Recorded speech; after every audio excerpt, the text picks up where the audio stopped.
And Bosch, you're doing quarterback? Yes. Okay. All right, then let's get started in 3, 2, 1, go.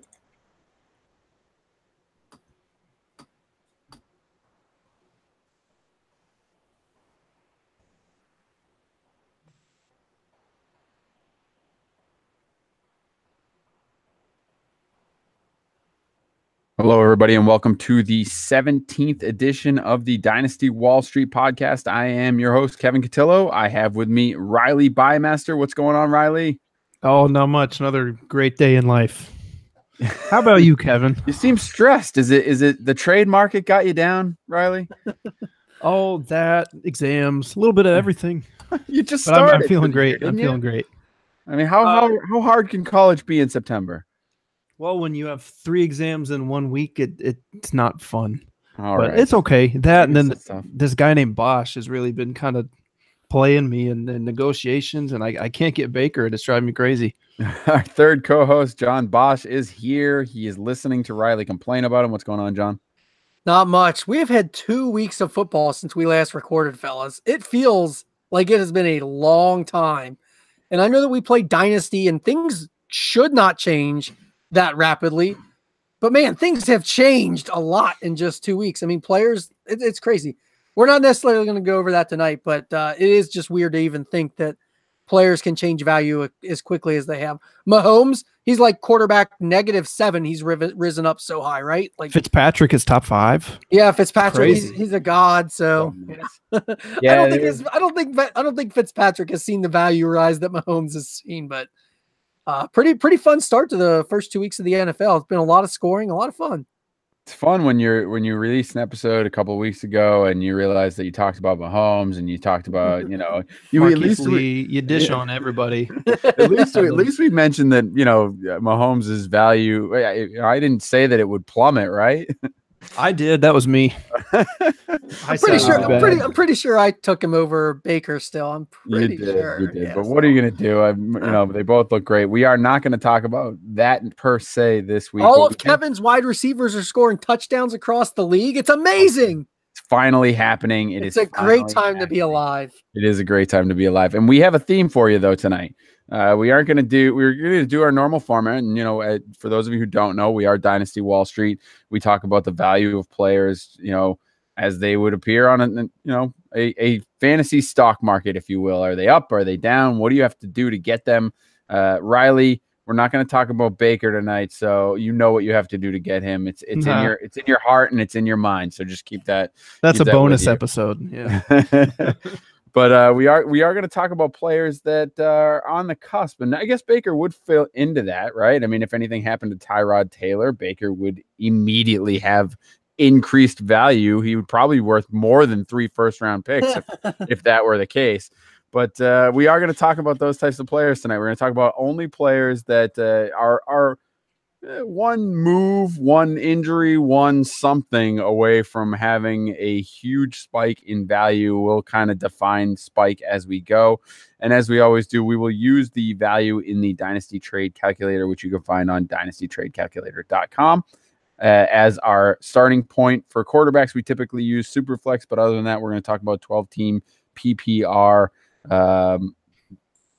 format or values. So that's what we're going to use. Bosch, you're going to kick us off with a quarterback tonight.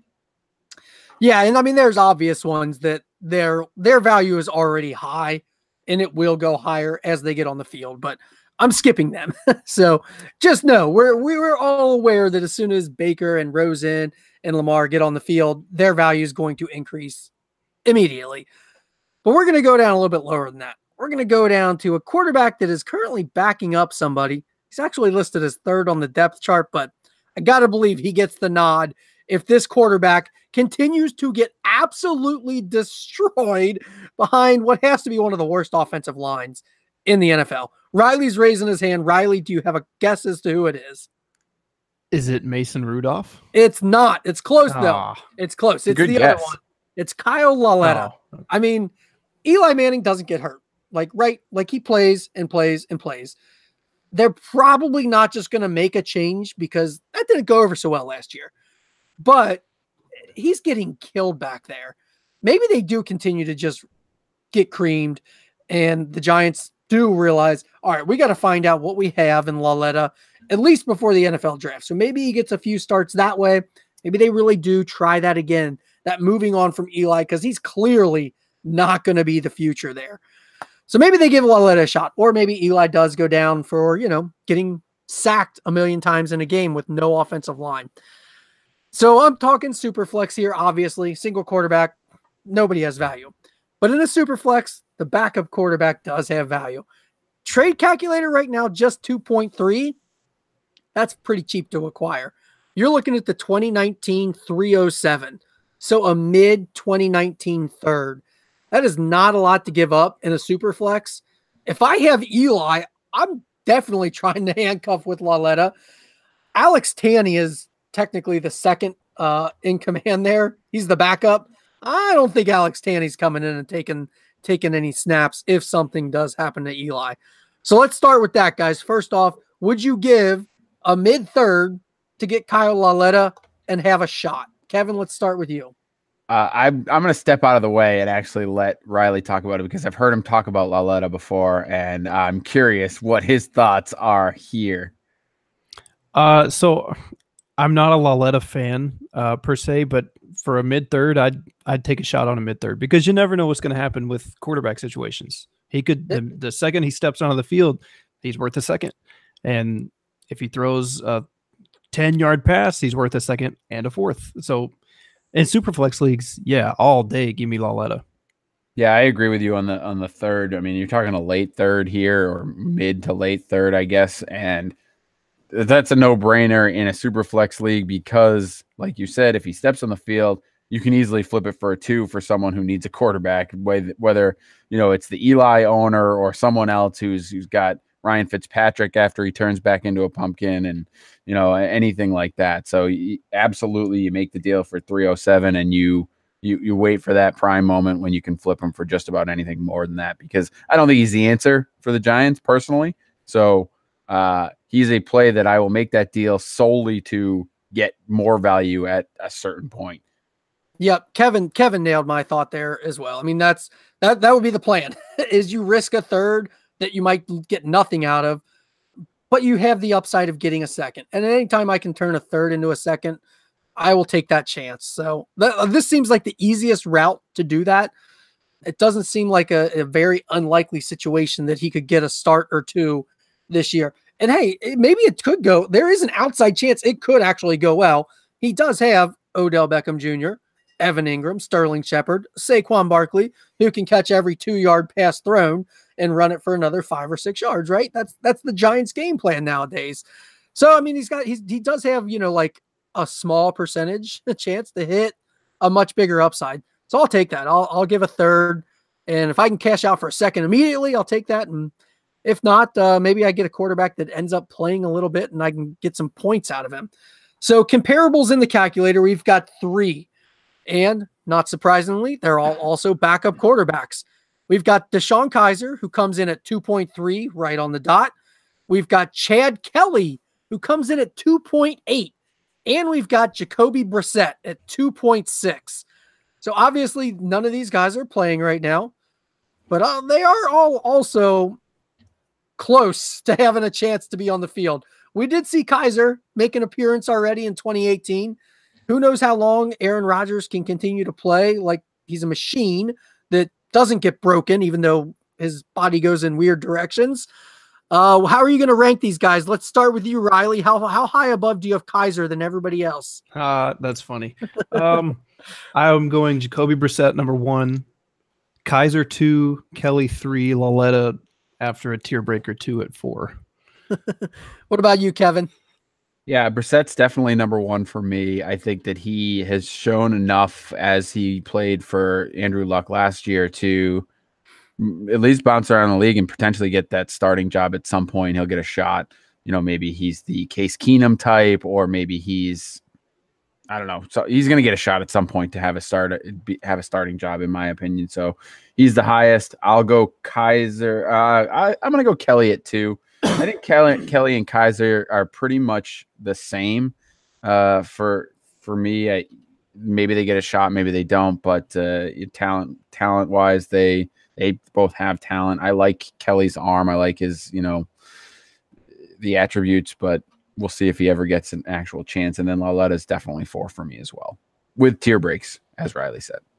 I don't know that I necessarily have tier breaks because I think they're all kind of in a big bunch. I'm probably going to put Chad Kelly actually at the top. I am still not a believer in Case Keenum. I think of all the quarterbacks that they're behind, the one that could lose the job just based on production is going to be Case Keenum. I don't see Eli losing it to production.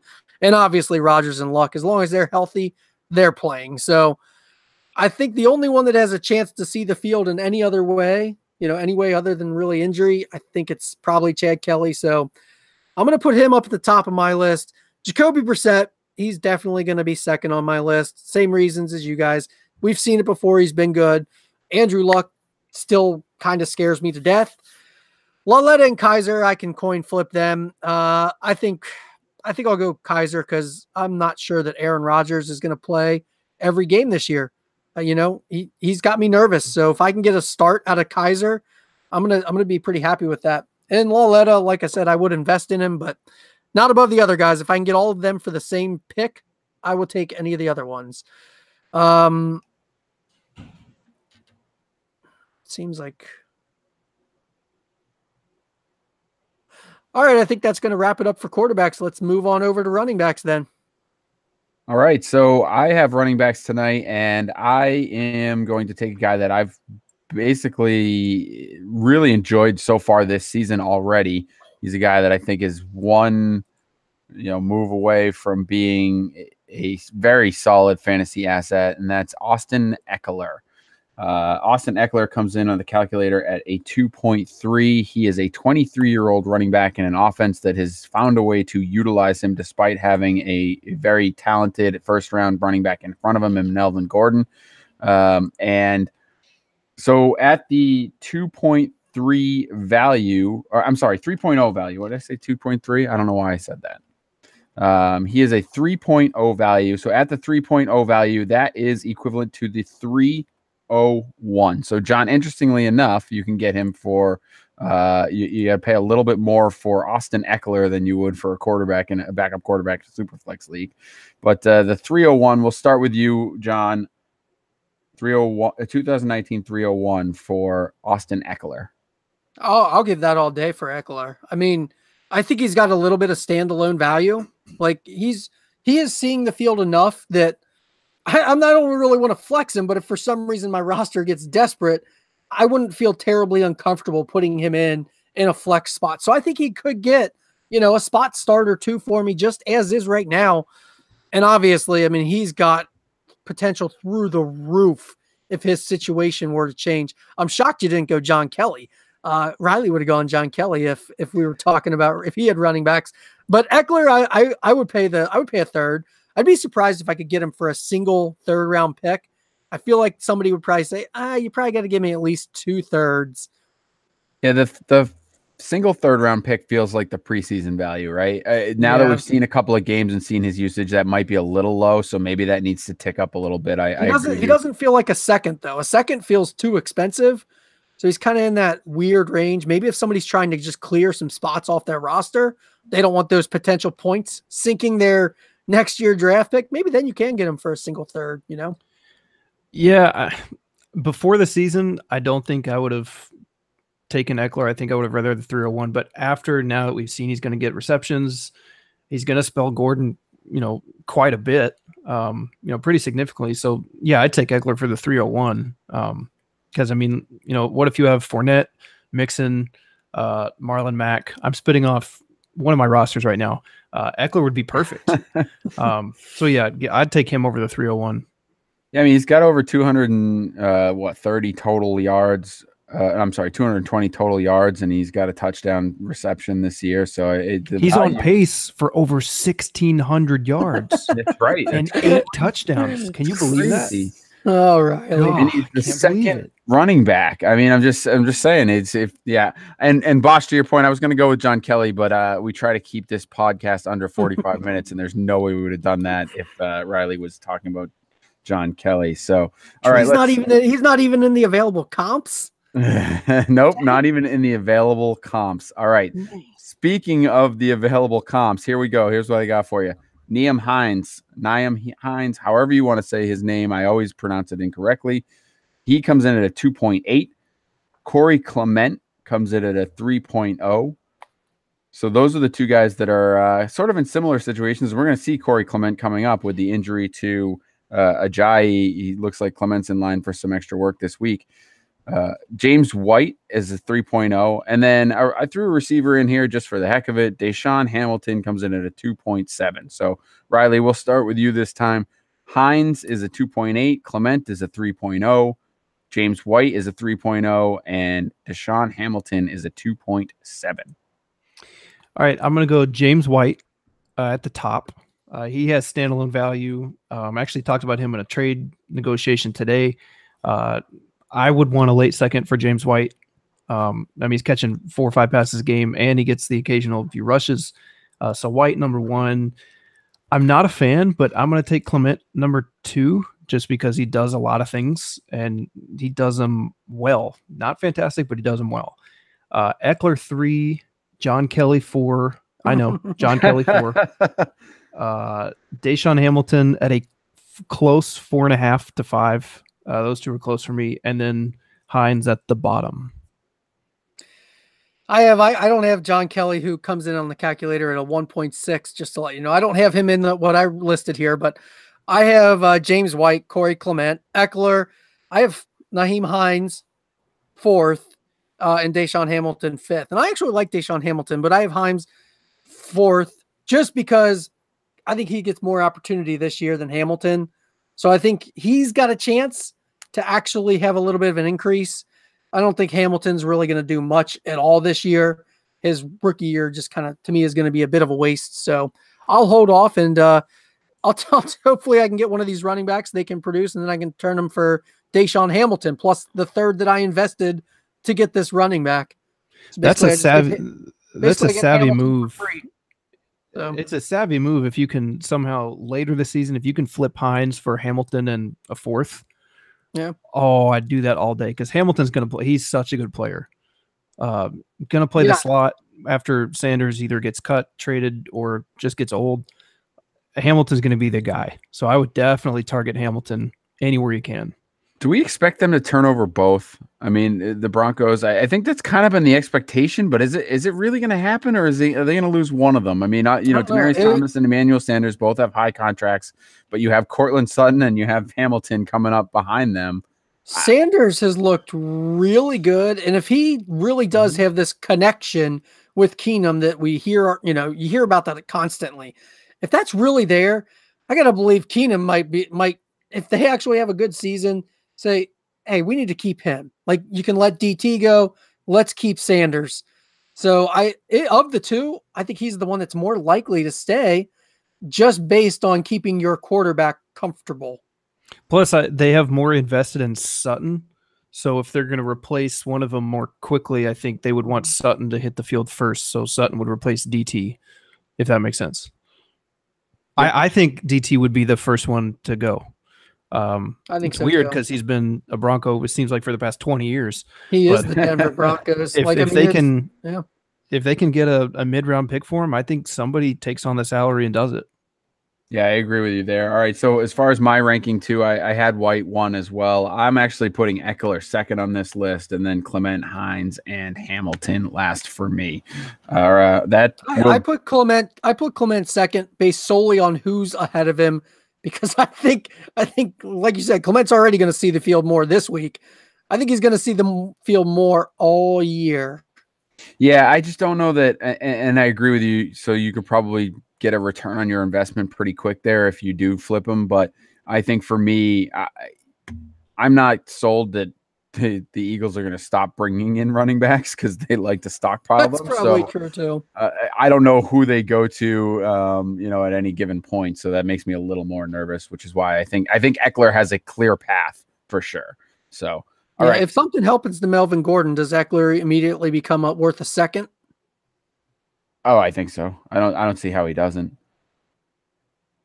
At least from a, I mean, at the very least, you'd be able to get that from someone who's yeah. trying to play, making a playoff push, right? Yeah, I agree. That's I think he jumps to a second immediately. I don't think James White has that peak. I think his value is pretty much going to stay where it is. So if we're thinking in those terms of who can we get and try and get a profit off of quickly in season, that would knock White down off of my value a little bit. If you're thinking in that mindset. So wanted to look at it a little bit differently. Not a guy that was gifted a job, but obviously we've seen the emergence of Philip Lindsay in Denver. I mean, what's he worth right now? Depends on who you ask. If it's the Philip Lindsay owner, they want a first. And I don't think anybody's paying that. I haven't seen him moved singularly at all yet. I think that's a comparable to what Eckler's value should be if he were to get the starting job. I guess it's kind of what I'm thinking. I mean, what do you do with those guys? Do you ever trade them individually, or do you always look like this guy plus a pick for a better pick? I usually try to package them with another player to get a better player. Yeah. So if I would try and do something like Lindsay or Eckler and Lindsay and Melvin Gordon for a Kareem Hunt. Where Hunt and Gordon, there's obviously a tier break. I'd rather have Hunt because he's younger. He had a better season last year. There's just more potential upside for more years to come. See, that makes it seem like Lindsay's value is more diminished than I think you could get for him right now. I don't know. Maybe I'm wrong. Like but for me, if I'm the Kareem Hunt owner, I think I'd probably ask for a pick somewhere thrown in there. Like a fourth. I mean, like one of those random fourths you just have stashed away.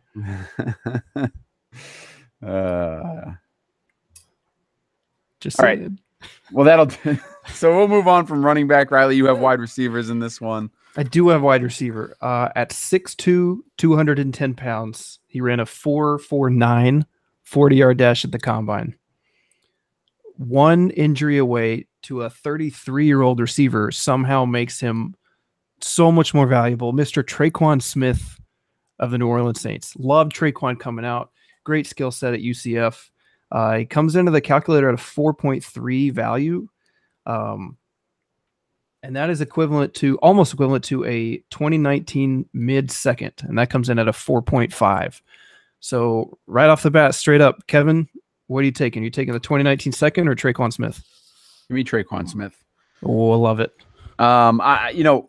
For me, if it's a guy that's in an offense that he could start producing at any point this season. We've seen what Michael Thomas has been able to do this season, and I love Michael Thomas, and I don't think that this is going to continue for the whole season, but I do think he's going to be a very productive wide receiver. But Drew Brees loves to spread the ball around too, so there's a chance that you could see him start to get an uptick once they get a little rapport together, and from there, I mean, the only thing that makes me a little nervous is that Drew Brees isn't going to play forever. So, I mean, then you're tied to whoever the next guy is. Oh, he's not on the roster, but not right now. But yeah, it's true. I think that's the thing about and Michael Thomas too. I think there was a little bit of discount on him before the season. People said, well, Brees is like 38. He's not going to play for the next 5 years. So why would we take Thomas in the back half of the first round of startups? And that's gone well so far. Just like how I said trade Pat Mahomes. Bosch, Traquan or the second? Man, a mid-second. Can I say hold? Because I think that's perfect. But I don't want to make a decision on him 2 weeks into the season. Like, he's a player that I kind of want to wait on because I don't think he's going to do much over the next 5 or 6 weeks. And at that point, then I'm going to know where the seconds are probably going to be placed a little bit better. So I don't know that I could really act on him right now. That'd be tough because it's okay. A little bit, I mean, 206 or Traquan. Oh man, it's a hold. I'm gonna hold Traquan. I'm gonna wait because I think I'm just gonna wait. I don't know because I think you can get him if you're buying. I think you can get him for a later second later on this year. But boy, if he does start to see the field, I think you're right that he's going to be popping to that top of the first or not top of the first. Good God, top of the second. Oh, top of the first. Yeah, Traquan or Saquon? No. Sorry about that. Top of the second. I think as soon as he sees the field, I think that value does rise, but I don't think he's seeing it just yet. So I'm gonna hold. I'll just take Traquan right now, and I'll wait, and I'll sell him. I don't know. Can I just go back for one quick second and talk about the quarterbacks again? Because we touched on it briefly, but obviously they made the deal for Teddy Bridgewater. So I'm just curious if you guys think that. Oh, I forgot about Bridgewater. That made me my eyebrow raise a little, only because does that mean they know maybe that Breeze doesn't want to play for 4 more years and he's really only looking at 1 or 2? I don't know. You just wonder. Breeze and Sean Payton have been around each other for a very long time. I'm assuming they have a fairly good rapport. Maybe they know when Breeze is planning to hang him up. Made me a little nervous. That's all. I think Breeze has 1 more year after this, and they can take that time to kind of evaluate if Teddy is the answer. If he's not, they can draft somebody for next year. Draft somebody in next year's draft that then they can have that player lined up to take the spot of Breeze. So Teddy would be the bridge. Yes. Oh yes. God. Yes. I'm so editing that out. No, that was a good one. That was a good one.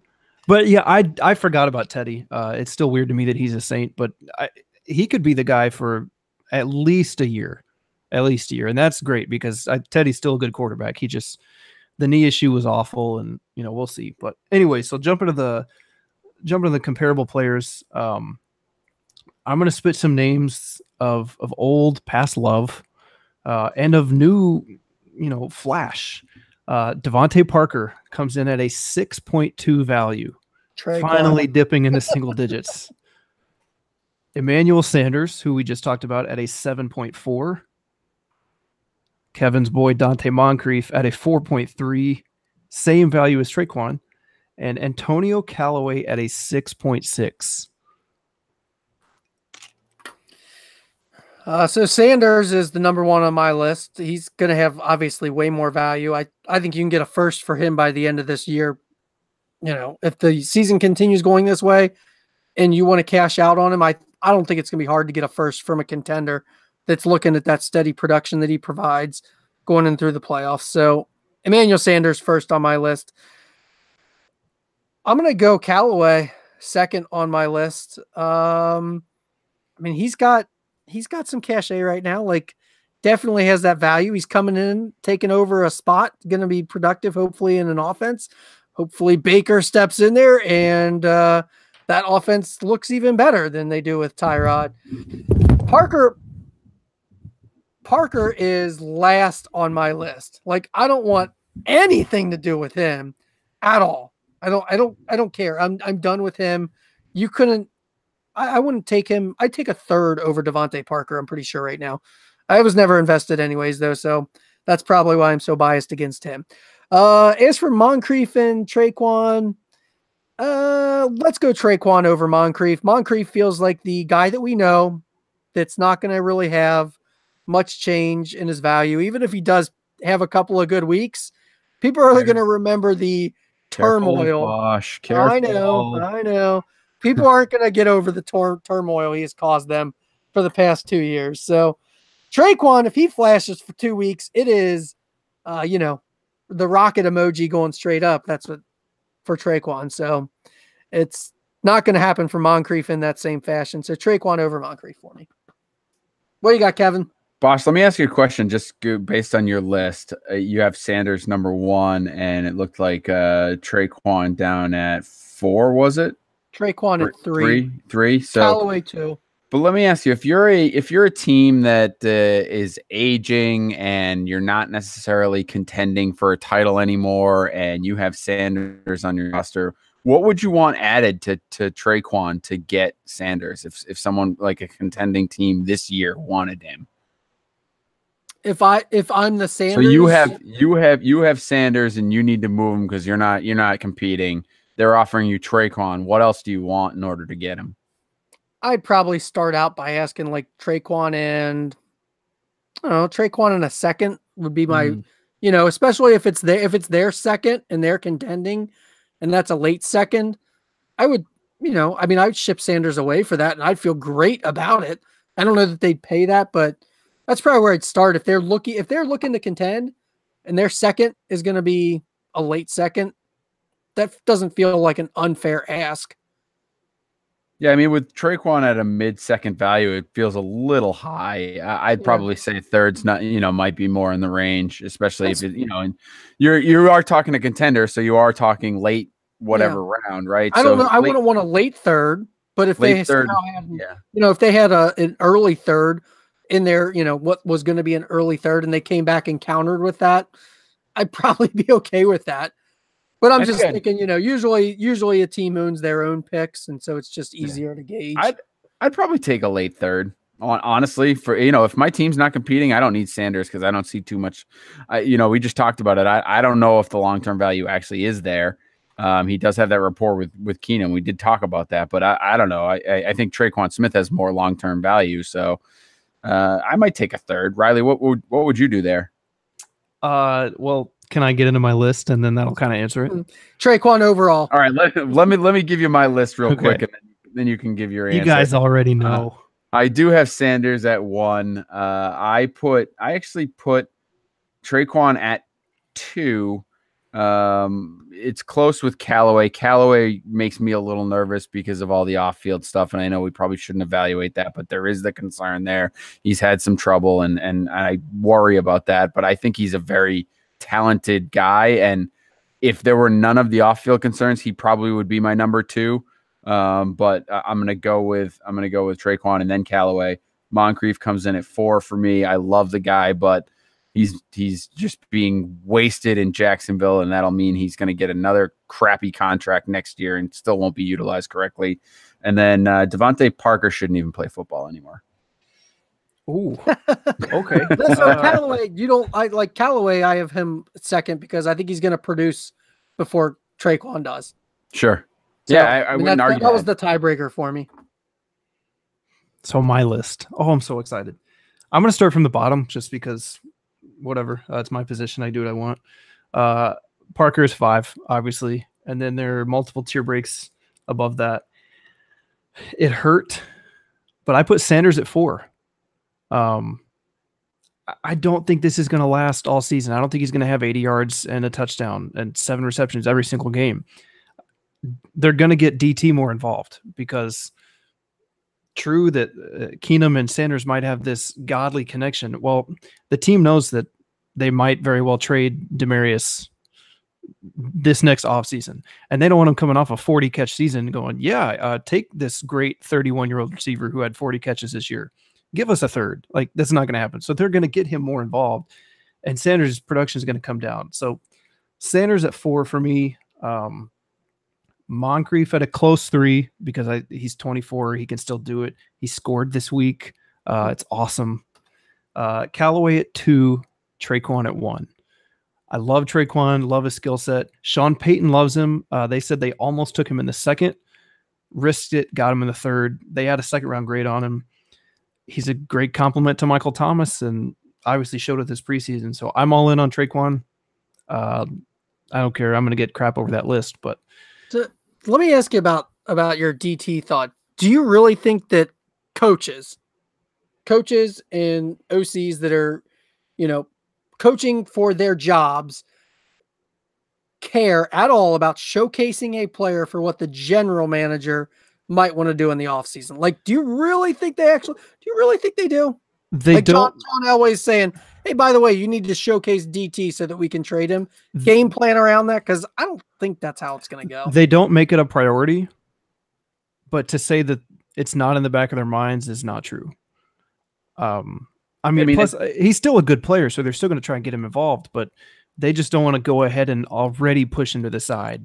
And as a coach, forget about the GM. Even as a coach, wouldn't you want to? I mean, you don't want to dictate your game plan by that, but wouldn't you want to keep that in the back of your mind that if you can get a better draft pick to improve your team later in the offseason because you throw some passes to a talented receiver? Yeah, look, if it's going to help you win, I think you're going to do it to help you win and keep your job. Absolutely. I think winning comes number one, and I don't think they're game planning to get a guy catches so that they can trade him, but I think it's a a happy accident for them when it does, and it's probably something to, like Riley says, that's in the back of their mind. Sure, yeah, definitely not a priority though. They're not going to throw the ball to him 4 or 5 times in a row on the first drive. Like, not that big, but I mean, Sanders didn't do a lot last week. He didn't have a great week 1, I don't think. I think he had a garbage time touchdown. But I mean, he hasn't been the guy that he's been the last 6 or 7 years.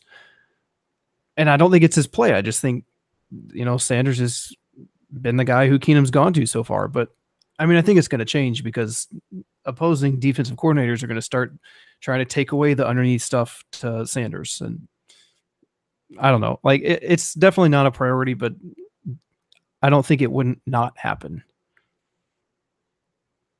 So that does it. Wouldn't not happen. All right. So we'll it's the Michael Scott thing where he circles both of them and crosses both of them and says, "Don't." It was about his nephew. Don't not do that. Yeah, don't not. Right. Don't not be mean to. Oh, what was his name? I can't think of the nephew's name. I can't think of his name either. That's terrible. Luke was the first name that popped in my head. It was Luke. It's Luke. Yes. All right, sweet. Yes. Thank goodness. Keep this in here. Don't cut this. Right. This is great. Definitely getting cut. Let's move on. With all those negatives, how can we not cut that? All right, we are going to wrap up the show. Moving not on. We are going to wrap up the show tonight by talking about a little strategy point. And it's pretty clear, right, what the strategy point for tonight should be. And I didn't tell my co-host what it is, but I think based on what we're talking about, the strategy is go get these guys, go get them early, because we just talked about guys that could increase in value at any moment. They don't cost a whole lot. And if you're a team that is, you don't even have to be a team that is struggling or that is in productive struggle mode or that is not competing to go get these guys. You can be a contender that can go give up some draft picks to go get these guys and then flip them for better draft picks to improve your stock, since you're going to have late round picks. If you trade yourself if you're a late round, if you're going to be a contending team and you're going to pick in the late rounds and you trade a late third for a guy like Lauletta in a super flex, and then something does happen and you can get a, mid second or even an early third. I mean, you've improved your draft stock a little bit. So go out and get these guys, do it, make these moves before the rest of the world finds out that you're going to do it, and do it early. Right. I mean, any thoughts on that, Riley? When do you start looking at these moves and what's the best time to make them? Well, right away. I mean, if you see a guy who you like and want to target, you never know when somebody's going to get hurt or he just explodes on a single carry. Go get John Kelly right now before something happens and he's phenomenal, like we know he's going to be. Go offer that fourth for him right now. Are you contractually obligated to mention James Washington at some point tonight too? Oh, I almost picked him as my player instead of Traquan, but then I remembered Traquan. We all know James is going to be better than Juju. No. I'm kidding. That was another one of my bad takes before the season started. I've been wrong a lot this year. Bosch, any follow-up to that thought as far as when you should go get these guys or how to make it happen? Yeah, take your Tuesdays and every Tuesday go through the rosters in your league and look at them. I mean, honestly, like I have tried to start doing that on Tuesdays. Try to send some offers. Note, if nothing else, I'm at least going to have a better sense of when an owner decides what they're going to do with their team. It's early. Some teams might be 2-0 and not deserve it right now. Some teams might be 0-2 and not deserve it. But touch base with them, check in and find out if they actually what pace, what lane they think they're going down. And if they're right, then hey, this guy is a contender and he is going to go for it. I can sell an aging veteran to him if I'm not competing. Or if it goes the other way, this guy's 0-2 and he's kind of on the ropes thinking that is the case. You can maybe offer him something for his aging player.